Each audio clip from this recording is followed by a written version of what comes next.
that many people are divided about this subject across the country. Now, what do you think the government response should be to such a strong shift in the polling, Rod?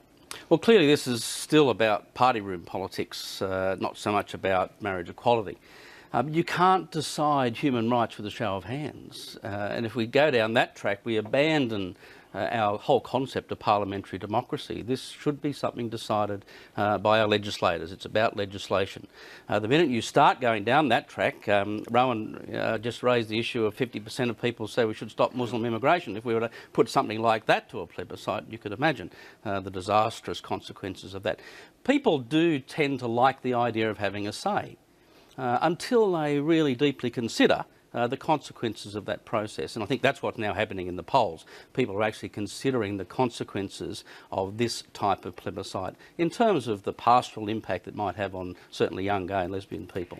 And I think that's where the shift is. Yes. Few of us, I'd have to say. That's true. Yes. It does make a lot of sense. But you guys are in the minority in the Anglican Church. Can we? Well, I'm not sure. I'm not so sure. Go ahead, Rod. That's what a plebiscite would prove. That's the very point. There has been at Seriously. least 5 diocesan bishops in the Anglican diocesan bishops in the Australian Church that have written to the Prime Minister expressing concern, pastoral concern about the plebiscite, but also concern about the process of our parliamentary democracy and what that means if we go to a plebiscite on this issue.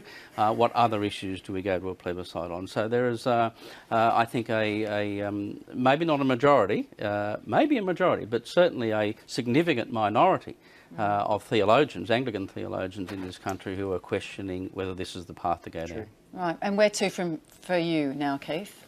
Oh well, I'm freed up, I think. I mean, Yes. not that really I was going to ever not advocate. I just keep doing that. But worth saying, I think, that my own approach in this whole issue is relevant to the issue of plebiscite. So I remain a friend of Glenn Davies, Archbishop Glenn Davies. I remain a friend of Michael Stead. I'm stubbornly friendly. And it's in the context, actually, of relationships and friendship that things will take place, will change. Reverend Mascord, thank you so much for joining us on The Drum this evening.